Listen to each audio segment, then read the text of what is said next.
Welcome back to another video. In this video we are going to talk about the structure and function of plastids. Plastids was very first discovered by Haeckel.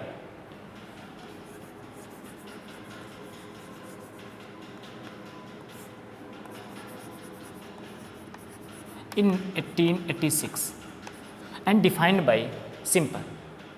Plastids की discovery सबसे पहले हैकल ने की और सिंपर ने इसे define किया.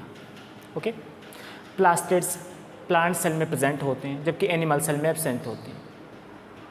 Plastids plant cell का मेन सेल ऑर्गेनल होते हैं क्योंकि प्लास्टिड्स में बहुत सारे बायोमॉलिक्यूल्स की सिंथेसिस होती है और उसमें स्टोरेज होता है.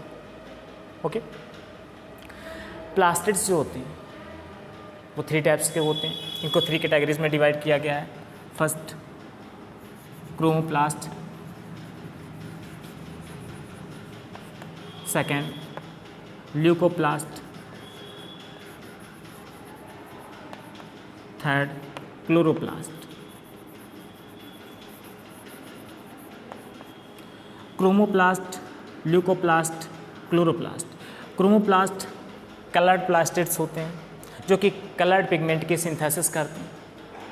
Coloured pigment other than green colour का होता है, like red, yellow, orange, different colour का. ल्यूकोप्लास्ट दीज आर कलरलेस, ये कलरलेस प्लास्टिड्स होते हैं. क्लोरोप्लास्ट जो कि ग्रीन कलर के होते हैं. ये तीनों प्लास्टिड्स के type chloroplast, chromoplast and leucoplast आपस में इंटरचेंजेबल होते हैं. मीन्स क्रोमोप्लास्ट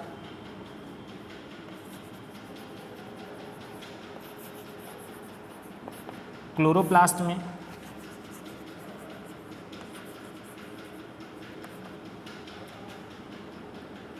क्लोरोप्लास्ट ल्यूकोप्लास्ट में और ल्यूकोप्लास्ट क्रोमोप्लास्ट में चेंज हो जाते हैं, कन्वर्ट हो जाते हैं. क्लोरोप्लास्ट क्रोमोप्लास्ट में, ल्यूकोप्लास्ट क्लोरोप्लास्ट में और क्रोमोप्लास्ट ल्यूकोप्लास्ट में चेंज हो जाते हैं. Means all the 3 types of plastids are interchangeable, आपस में चेंजेबल होते हैं. फॉर एग्जांपल जो न्यूली लीव्स होती हैं वो रेड कलर्ड होती हैं, उसमें क्रोमोप्लास्ट प्रेजेंट होता है. लेकिन जब वो डेवलप्ड होती है, ग्रो होती हैं, उसके बाद वो ग्रीन कलर्ड हो जाती हैं क्योंकि जो क्रोमोप्लास्ट है वो क्लोरोप्लास्ट में कन्वर्ट हो जाता है ड्यू टू दिस. ऐसे टमाटो और दूसरे फ्रूट्स जो होते हैं वो पहले ग्रीन कलर्ड होते हैं और उसके बाद वो रेड या येलो कलर्ड हो जाते हैं, डिफरेंट कलर के हो जाते हैं due to conversion of chloroplast into chromoplast. Okay.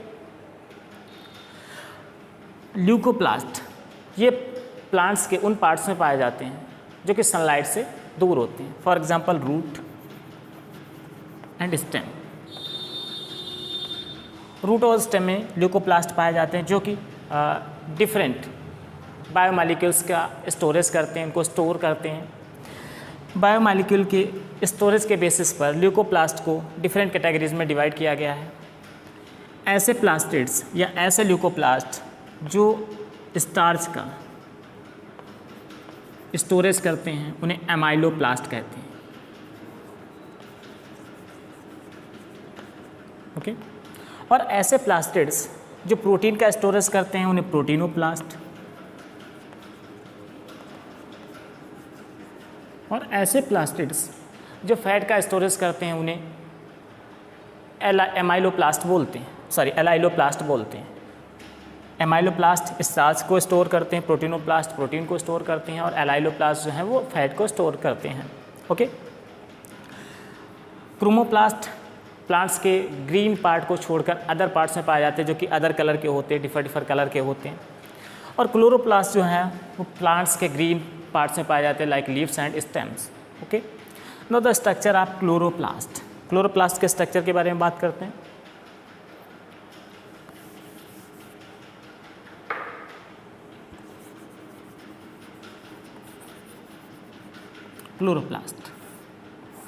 Chloroplast double membrane bound structure होता है, यानी क्लोरोप्लास्ट में 2 मेम्ब्रेन्स प्रेजेंट होती हैं, आउटर और इनर मेम्ब्रेन.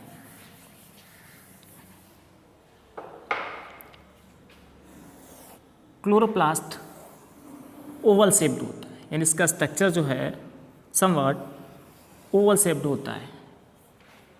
इसमें दो मेम्ब्रेन्स होती हैं, एक आउटर मेम्ब्रेन और एक इनर मेम्ब्रेन।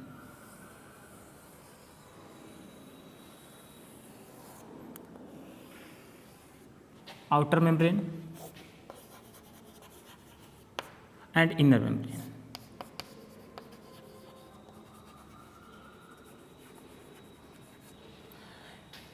क्लोरोप्लास्ट की इनर मेम्ब्रेन एक लिक्विड मैट्रिक्स को सराउंड करती है, घेरे रखती है, बांधे रखती है, इसे स्ट्रोमा बोलते हैं। मीन्स क्लोरोप्लास्ट का लिक्विड पार्ट स्ट्रोमा कहा जाता है। This is stroma. स्ट्रोमा में क्वाइंस लाइक स्ट्रक्चर्स बल्क में पाए जाते हैं, यानी क्वाइंस लाइक स्ट्रक्चर्स के बल्क पाए जाते हैं, ढेर पाए जाते हैं, जिन्हें कि ग्राना बोलते हैं। एक को ग्रैनम, बहुत सारे ग्राना।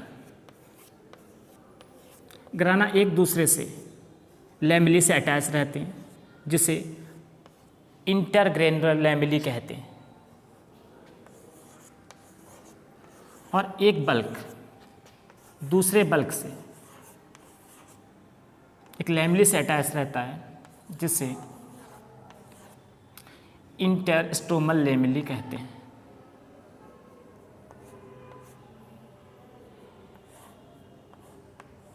This is interstromal lamellae.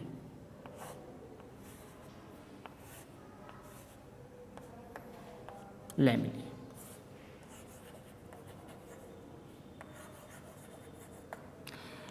Interstromal lamellae, granular lamellae यानी ग्रेना लैमेली और स्टोमा लैमेली। स्टोमा में राइबोसोम्स प्रेजेंट होते हैं और क्लोरोप्लास्ट में स्ट्रोमा में ही इसका खुद का जीनोम यानी जेनेटिक मटेरियल सर्कुलर फॉर्म में प्रेजेंट होता है, जो कि डबल स्टैंड होता है। इसमें डबल स्टैंडर्ड होता है, जिसे cDNA बोलते हैं, यानी क्लोरोप्लास्ट का खुद का डीएनए होता है, जिसे cDNA बोलते हैं। cDNA means chloroplast DNA, cDNA present होता है। ओके, एक बार फिर से स्ट्रक्चर के बारे में बात करते हैं। क्लोरोप्लास्ट का स्ट्रक्चर है ओवल शेप्ड होता है। इसमें दो मेम्ब्रेन्स होती हैं, आउटर और इनर मेम्ब्रेन। इनर मेम्ब्रेन जो है मैट्रिक्स को घेरे रखती है, उसे बोलते हैं स्ट्रोमा। स्ट्रोमा में क्वाइंस लाइक स्ट्रक्चर्स के बल्क प्रेजेंट होते हैं, जिन्हें कि ग्रेना कहते हैं। सिंगल को ग्रेनम या थैलेकोइड बोलते हैं। आपस में एक बल्क दूसरे बल्क से एक लैमेली से अटैच रहता है, जिसे इंटरस्ट्रोमल लैमेली बोलते हैं। और ग्रानम आपस में ग्रेना लैमेली से अटैच रहते हैं। स्ट्रोमा में खुद का डीएनए प्रेजेंट रहता है क्लोरोप्लास्ट का, से cDNA बोलते हैं या क्लोरोप्लास्ट डीएनए बोलते हैं। क्लोरोप्लास्ट प्लांट सेल का मेन सेल ऑर्गेनल है, क्योंकि इसमें फोटोसिंथेसिस की रिएक्शन होती है, और फोटोसिंथेसिस की रिएक्शन प्लांट्स के लिए बहुत ही इंपॉर्टेंट है, क्योंकि फोटोसिंथेसिस की रिएक्शन से प्लांट्स फूड बनाते हैं, मीन्स ग्लूकोज का फॉर्मेशन करते हैं, प्रोडक्शन करते हैं, और ऑक्सीजन इस रिएक्शन में या बायोकेमिकल रिएक्शन में बाई प्रोडक्ट के रूप में रिलीज होती है। ओके, क्लोरोप्लास्ट को हाफ सेल भी बोलते हैं या cell within the cell भी बोलते हैं। क्लोरोप्लास्ट को हाफ सेल या cell within the cell क्यों बोलते हैं? क्योंकि क्लोरोप्लास्ट का खुद का डीएनए होता है, इसलिए ये सेल के अंदर ही डिवाइड होकर अपनी नंबर बढ़ाता है। मीन्स सेल क्लोरोप्लास्ट में एबिलिटी होती है कि सेल के अंदर ही within the cell, inside the cell divide होकर अपनी नंबर बढ़ा लेता है। आउटसाइड द सेल ये फ्रीली डिवाइड नहीं हो सकता, इसे हाफ सेल या cell within the cell कहते हैं। Okay, as we know photosynthesis की रिएक्शन 2 स्टेप्स में कंप्लीट होती है, एक लाइट रिएक्शन और दूसरी dark reaction. Light reaction grana में कंप्लीट होती है और डार्क रिएक्शन स्ट्रोमा में कंप्लीट होती है। लाइट रिएक्शन में वाटर की फोटोलाइसिस होती है और सोलर एनर्जी यानी सन की एनर्जी ट्रैप होती है, इसको क्लोरोफिल के मॉलिक्यूल्स ट्रैप करती है और उसे केमिकल एनर्जी में कन्वर्ट कर देती है। इस केमिकल एनर्जी का यूज़ डार्क रिएक्शन में होता है, जिससे कि ग्लूकोज का फॉर्मेशन होता है। Okay. Now the next cell organelle, this is called ribosome. अब नेक्स्ट सेल ऑर्गेनल के बारे में बात करते हैं, इसे राइबोसोम कहते हैं।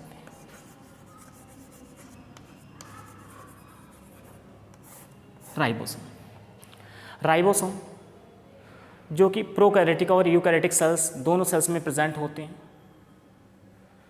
स्मॉल पार्टिकल्स लाइक स्ट्रक्चर्स होते हैं। राइबोसोम्स 200 सब यूनिट से मिलकर बना होता है, जो कि नॉब लाइक स्ट्रक्चर है, घुंडी लाइक स्ट्रक्चर होता है। राइबोसोम को सबसे पहले पैलाडे ने डिस्कवर किया 1955, means ribosome was very first discovered by पैलाडे इन 1955।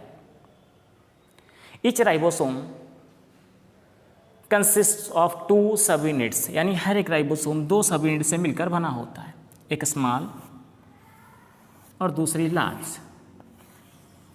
दोनों सब यूनिट्स आपस में मैग्नीशियम आयन द्वारा अटैच रहती हैं, आपस में मैग्नीशियम आयन द्वारा अटैच रहती हैं। जब भी मैग्नीशियम आयन की कंसंट्रेशन लो हो जाती है, दोनों सब यूनिट्स डिसअटैच हो जाती हैं, यानी अलग हो जाती हैं। Okay, now the types of ribosome. Ribosome 2 types के होते हैं। First 70s ribosome and second 80s ribosome. 70s ribosome जो कि प्रोकैरियोटिक सेल में पाए जाते हैं। 80s राइबोसोम यूकैरियोटिक सेल में पाए जाते हैं। प्रोकैरियोटिक सेल में 80s राइबोसोम नहीं पाए जाते हैं। ओके, 70s राइबोसोम की छोटी सब यूनिट 30s होती है और बड़ी सब यूनिट 50s होती है। 70s ribosome. 80s राइबोसोम की छोटी सब यूनिट मीन्स स्मॉल सब यूनिट 40s होती है और लार्ज सब यूनिट 60s होती है। This is 80s ribosome. S क्या है जो राइबोसोम में 70s 80s, what is the S? S जो है वो सेप्टेवर्ग यूनिट है।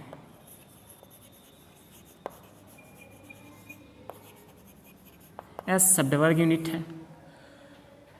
राइबोसोम्स को सेडिमेंटेशन के बेसिस पर 2 टाइप्स में डिवाइड किया गया है।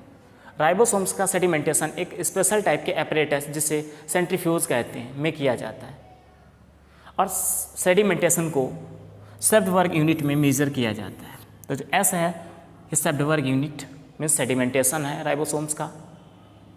ओके, तो जो 70s है ये प्रोकैरियोटिक सेल्स में पाए जाते हैं, 80s यूकैरियोटिक सेल्स में पाए जाते हैं, मीन्स 80s प्रोकैरियोटिक सेल्स में एब्सेंट होते हैं। राइबोसोम्स का फंक्शन की बात कर लेते हैं। तो राइबोसोम्स जो हैं उन्हें प्रोटीन की फैक्ट्री कहा जाता है। Ribosomes are called as factory of protein. Ribosomes mRNA के कोड को, यानी मैसेंजर RNA के कोड को, जिसमें कि प्रोटीन की सिंथेसिस से रिलेटेड एक मैसेज होता है, उसको डिकोड करते हैं और rRNA के साथ मिलकर, यानी राइबोसोमल RNA के साथ मिलकर प्रोटीन की सिंथेसिस करते हैं। इसलिए इन्हें प्रोटीन की फैक्ट्री कहते हैं।